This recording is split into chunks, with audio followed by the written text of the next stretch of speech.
إصدار أعلى فايدة ببنك مصر وأفضل 3 شهادات بالبنك بعد اجتماع البنك المركزي الآن. بس قبل ما نبدأ الفيديو يا ريت تدعمنا بلايك للفيديو وتشترك في القناة وتفعل الجرس عشان يوصلك مننا كل جديد. ما تنساش تشارك الفيديو على كل أصحابك على السوشيال ميديا لتعم الفايدة. بعد اللايك والاشتراك في القناة تعالى بينا نشوف الفيديو الجديد. جالنا أسئلة كتير عن أعلى عائد شهادات ببنك مصر، ده بعد اجتماع البنك المركزي الأخير اللي كان يوم الخميس الماضي، واللي قررت فيه لجنة السياسة النقدية بالبنك المركزي الإبقاء على أسعار الفائدة على الإيداع والإقراض عند مستوى 27.4% وال28.4% وال27.75% على الترتيب. ومنذ ذلك الوقت وجميع العملاء بيسألونا عن أفضل عائد مادي بالبنك مصر للربط عليه، خصوصا مع تزايد التوقعات بتخفيض أسعار الفائدة، خصوصا مع تصريحات رئيس اتحاد بنوك مصر محمد الأتربي عن اقتراب موعد ودراسة إيقاف الشهادات السنوية المطروحة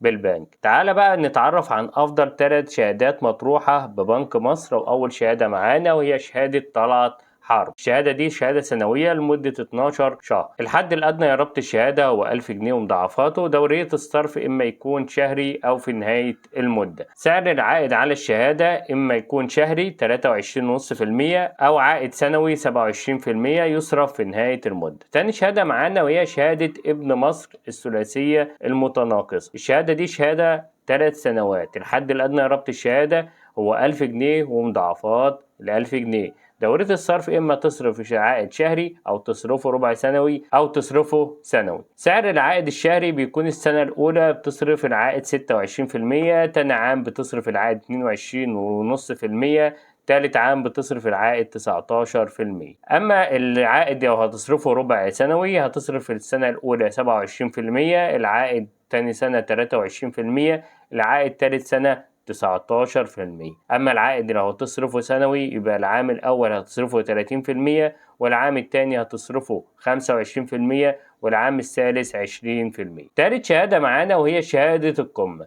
شهادة القمة دي شهادة لمدة 3 سنوات، وهي كانت الشهادة 19% المطروحة في البنك، ولكن تم رفع العائد عليها ليصبح العائد 21.5%. معدل العائد بيصرف شهريا.